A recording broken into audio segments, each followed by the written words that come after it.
Welcome everyone to the HorrorCast, episode 24. I am your host, Matrix Lord 212, and with Mike D. What's up, Mike? Hey, what's going on? All right, bro. So why don't you show us what you have acquired today, if you can? Oh yeah, I've been waiting for this baby to come. This is the, for the longest time. Let me preface this, kind of build up here. All of us, probably around the 35 to 40 age group, we grew up watching all the Halloween films every Halloween, if not during any other part of the year. We always wanted to have the definitive Michael Myers mask to show off, and all of them have been like either running the gamut from being like completely horrible to it's like, well, okay, whatever, it'll do. But Trick or Treat Studios actually produced a mask within probably about a year ago. I think they released this about this time last year, but it's definitely an affordable mask. You can spend upwards to like $300 and something to get like a specialty mask made that these special collector markets offer. But I actually purchased the authentic Halloween 2 mask, and this is what it looks like. Wow. It's a very well done mask. It's got the hair rather than it all being completely like a latex material, right? And extremely detailed. Just like and as I said, this one's patterned after Halloween 2 specifically, and it's a very heavy mask.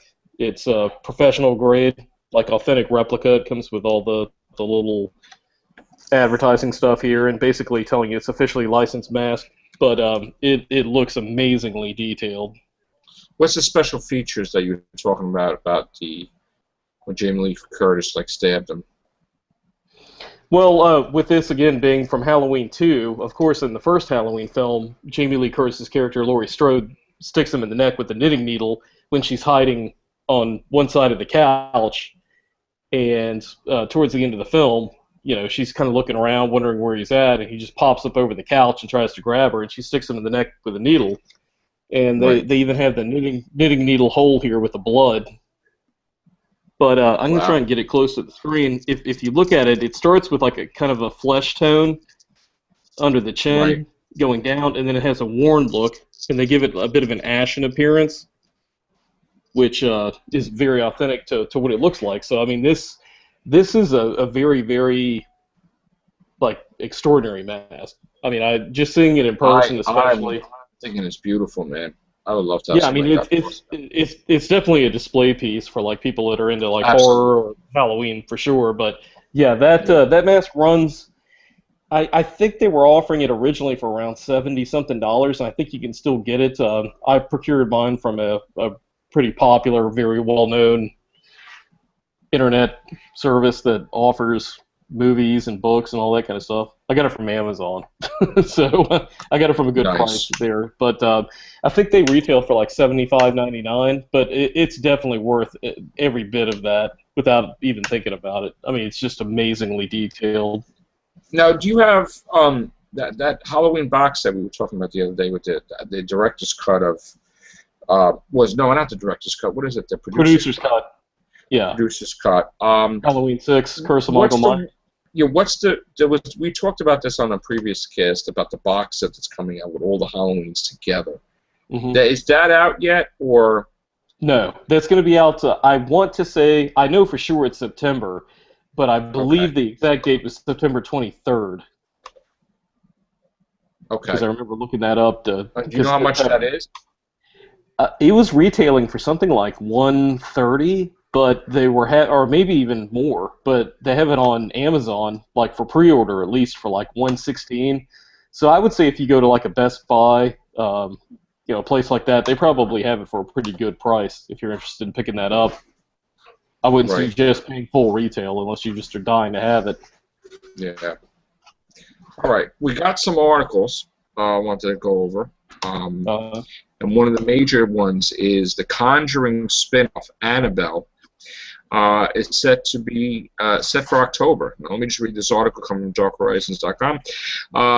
They've been playing coy about it for months, never quite confirming it, but finally Warner Brothers and New Line Cinema have announced the Conjuring spin-off, officially titled Annabelle, and will be released, as expected, on October 3rd.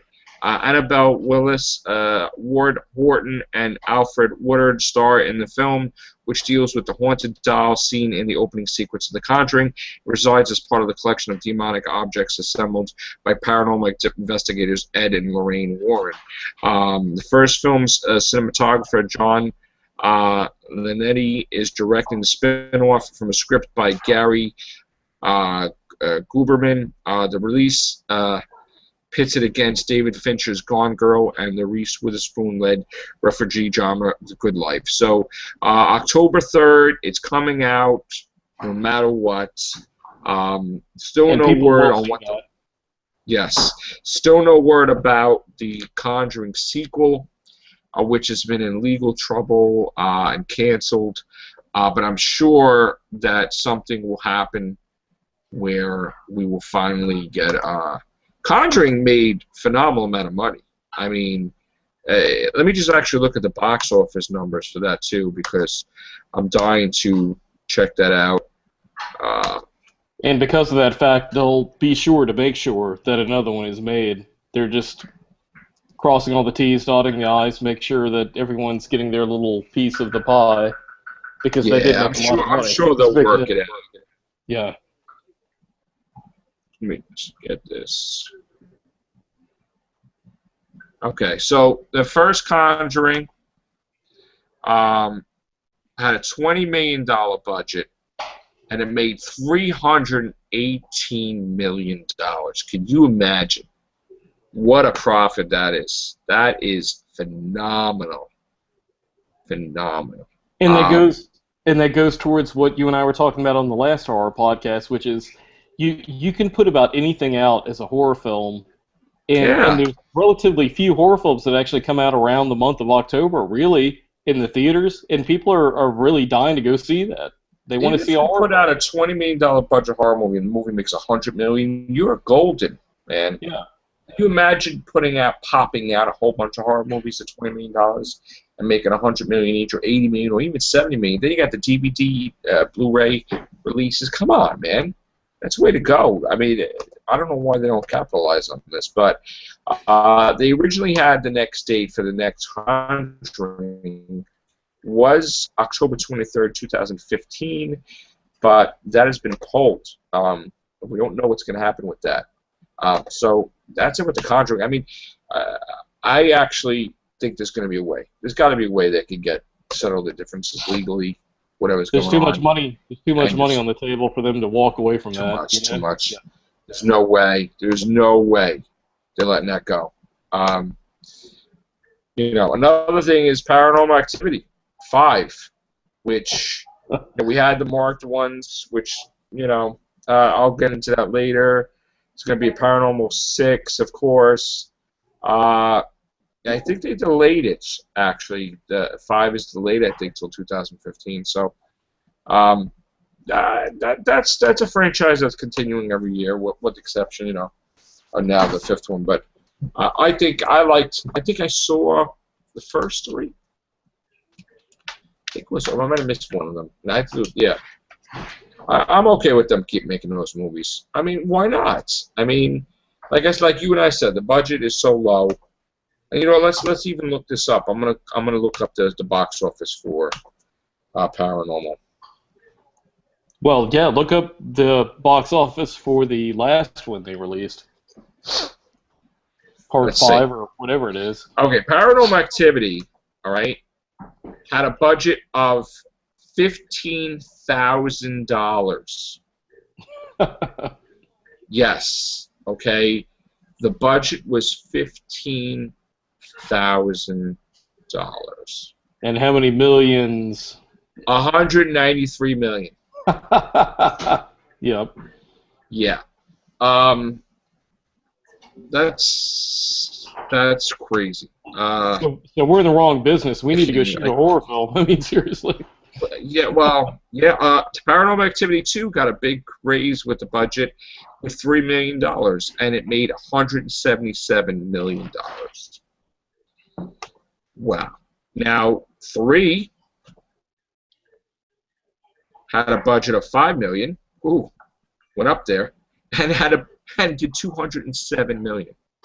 Are you kidding me? Are you kidding me? Of course, I would do 20 Paranormal Activities. Paranormal Activity 4 did $5 million budget, $142 million.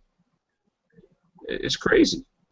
The marked ones, which is a spinoff, $5 million budget, $90 million. Still, come on, man. No brainer. No brainer, dude. Let's go, dude. Let's make horror movies. Yeah. That's what I say. I've got some ideas. Puppet Master 12, 11. I love the Puppet Master movies from Full Moon. I actually contacted Full Moon Pictures because I wanted to see if, asked them if there's any way I could write a script for the next Puppet Master. I love that. I love the Puppet Master. I designed actually some ideas for more puppets, but I would love to do a horror movie because you know what? That's the way to go. That seems to me right now like the most profitable. I would think. Look at Blair Witch. And if people are going to see, of course. I mean, if people are going to see like Saw 5 or 6, yeah. I mean, I told you they're dying to see things come out in October for the Halloween. It's not like you're thinking, oh my God, I don't know what to do with the script. At the end of the day, it's the same thing. People dying and stuff. So I mean, it's not like a brainer. I mean, you could do like crazy things. Jason Voorhees killing people in this. I mean, expect, but that's the way to go, man. Pop out more horror movies. Where's the Nightmare on Elm Streets? Where are they, man? Why can't we have a sequel to Life Force? Remember that movie?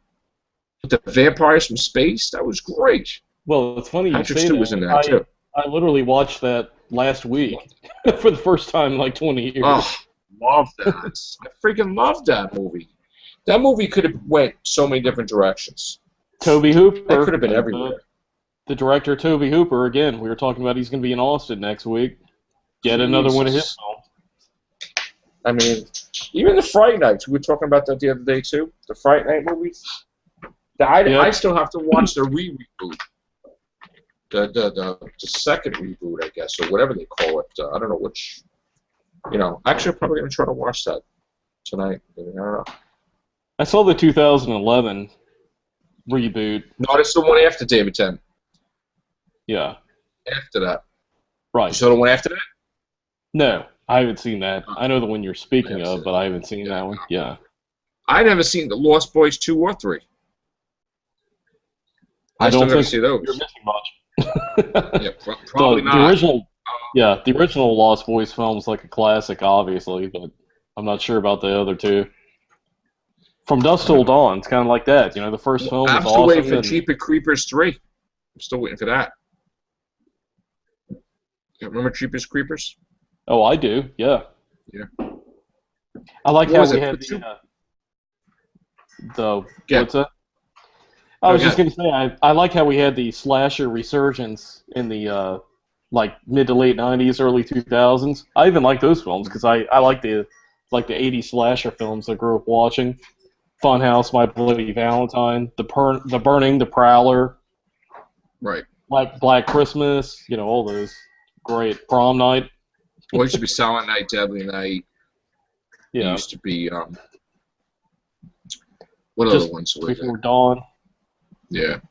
There's some of the Hello, Prom Night, like Hello, Mary Lou, Prom Night 2. Prom Night 2, yeah. Yeah, man. Yeah, the definitely. I guess like some of the modern classics, I would say, like Trick or Treat was great. American Werewolf in London, and it was American Werewolf in Paris. Remember that?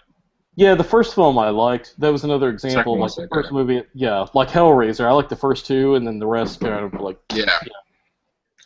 There was Slumber Party Massacre. There was what else was there? Sleepaway Camp. Terror Train. There was and there was it Demons or something? Night of the Demons or something like that? Remember those? Well, both Demons and Night of the Demons. Yeah. And then there was also Chud. Cannibalistic humanoid underground dwellers. Critters. And Troll. 1 and 2. Reanimator from Beyond. Return of the Living Dead. Fright Night. From Beyond. Yeah, remember that? From Beyond. That was cool. Prince of Darkness. There was also one where the guy's best friend died and he brought it back as a robot. Was it My Best Friend or something? Or My Deadly Best Friend? What the hell was that? What was that movie? My Deadly Best Friend. My Best Friend. I gotta look that up. Warlock. Remember the Warlock movies? Was it Deadly Friend? My Deadly Friend. Yeah. Warlock movies. What about House? Yeah, House My Deadly 1 and Friend. 2? I think it was. William Catt. Yeah, and it was a Warlock movie. Yep. Yes. What with Greatest American Hero? Yeah. William Catt. Yeah. Then they did a 3. They did a 4 before a 3. I only got through the first 2, honestly. I would. For those 2. Yeah, I mean the first one was. I would bring House back. Gate. Stephen Dorff's one of his early films. The Gate. Salem's Lot. Waxwork. Waxwork 1 and 2. Yeah, both of those were good, actually. Yeah. Yeah. Salem's Lot, of course, one of the all-time best. I know. And Poltergeist, now they're bringing back 2015. Sam Raimi. Bringing Poltergeist back. Evil Dead, Phantasm. Yep. Phantasm's come back. Yep. Evil Dead just came back. Well, it came back, but they want to bring back Army of Darkness now as a separate, thing. Well, hopefully. I want to see another Fly, man. They were supposed to bring back the Fly movie with Nicolas Cage. And then I don't know what the hell happened with that. They were supposed to reboot that a second time from, remember Jeff Goldblum did it? It was supposed to be another reboot with Nicolas Cage, I heard. But I would love to see another Fly movie. That'd be awesome. Remember Fly? Sure. Oh, yeah, absolutely. The Vincent Price one and the Jeff Goldblum, David Cronenberg. Yep. And the Mel Brooks Fly, too. Yeah. Yeah, no. Nobody really knows who did that one. But, what was the other? There was another movie. God, what the hell was it? Yeah, so many. I used to watch. I grew up on all these friggin' movies coming out. It was crazy.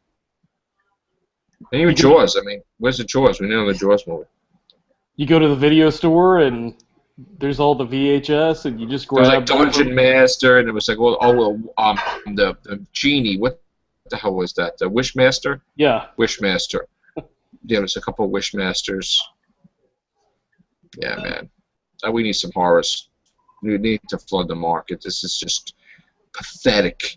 What's out there? It is. I go, there's nothing to see. It's like, oh, thank you for throwing one movie out every 6 months or 8 months, or it's like, all right.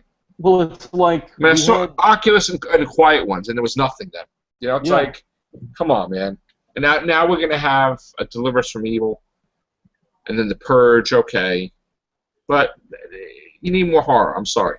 The Purge was entertaining, but I liked it. I liked it. I don't know if I'm crazy about this one, but Sinister was great. Strangers. It was good. You're Next. I didn't see that. You see that? Yeah. No, I saw Next. I think you'll like that, actually. See the Smiley one? Your Next is the one where they are like. It's like Smiley one was good. Okay. Smiley. I didn't see that one. There was one with I think it's called Smiley, with the smiley face killer, with the. You got to say something to the computer about the law or something or whatever the hell it was. Yeah, I'm not sure about that. That was pretty cool. That was pretty cool. VHS. Oh, actually, my friend who was with me that I met at the filming of Angels Take Manhattan is a costume designer for like the horror movies now, and she's also she lives in, I guess, California. She worked on the third VHS viral or something. So I can't wait to see her in the credits for that. That's pretty cool. So, I can't wait to see that. Yeah, man. I like the VHS movies, 1 and 2. They're pretty good. We've got American Horror Stories will come back. Freak Show. October, I think. October. The second week of October, are they shooting in New Orleans again? Not sure. I know Michael Chiklis. Remember him from The Shield? Yeah. And he's going to be the strong man in it. He's going to be in it. If they're shooting in New Orleans, which I believe they are, Right. I live like not far at all from there. Like as soon as you get on the interstate, I'll probably go down there and get some video and maybe talk to a couple of them. I just saw Kathy Bates in the Tammy movie. She's going to be in, she's going to be the next American Horror Story, I think. But yeah, she's I love her. She's awesome. Ever since Misery, it's great. But yeah, I saw Tammy. That's not a horror movie though. But we need some horror movies. Damn it, get some out. God, what's wrong with people? Yeah. I just put an order in last week and got a bunch in with the Michael Myers mask, and they're all like 80s slasher stuff. And I think Robert Englund's even doing a movie, but it's not Freddy Krueger. He's doing some horror movie, I think, lately. Yeah, he does like a lot of these like independent films where they hire him out for like a certain amount of days, and it's like Sid Haig or a lot of these guys are they're kind of going the way of like Vincent Price, where they'll just like, hey, it's a horror film. You're associated with horror. We're going to hire you and put you in it. Right. Just hire him back as Freddy and be done with it. Really. What is the freaking problem? Like, what is he getting paid now? Throw him freaking like $10 million, $5 million, whatever. $5 million, $10 million, make him be Freddy. I don't think he's going to complain. I really don't. You know what I'm saying? I don't think he'll complain at all. He's not like, no way. I don't know. I don't know why. I don't know how the movie things work and why they work like the way it is, but to me, it's always never made sense how they make these movies or how they just plan this crap out and they just don't. They never seize the opportunities. Like, you know that the movie's profitable. These horror movies, pop them out. Paramount Pictures has Friday the 13th for 5 years. Pop them out. What are you going to lose? One movie could make the money for the whole budget for like 10 of them. You're not losing, but it never changes. At least one day, hopefully, will change. But I hope Full Moon puts out more Puppet Master movies. I wish we had Subspecies movies too. Those were good. But yeah, Subspecies. Yeah, remember that? Yep. That's what I got for. They got me the box set for all the Puppet Master movies. And stuff was great. But. All right, gang. Hope you guys enjoyed the horror cast. Briefly, talked about some stuff. We're gonna be doing more horror casts. I'm gonna try to get a couple out. Because it's been lacking on the Facebook page. So I want to get some information as it becomes available for like Phantasm. All these other horror movies, like the two new Chucky movies. I think they're making 2, and also we have another Resident Evil coming out. We have a Resident Evil reboot following that Resident Evil. We're going to be covering a lot of horror, different movies. It's not going to basically be huge podcasts like hours. I mean, it could be minutes, but we're going to basically give you guys something for the Facebook page. So thank you, Mike D. Appreciate it. Thank you for showing off that awesome mask. Well, yeah, it's a beaut for sure. Oh, man. It's great. All right, guys. Take care. Bye. Okay. I'm sorry. Good. Oh, no, I was just going to say when it arrived, it lived up to expectation. I wasn't disappointed when it got here. I pulled it out, and I'm like, yep, it looks even better in person. Absolutely. All right, guys, take care. Bye for now.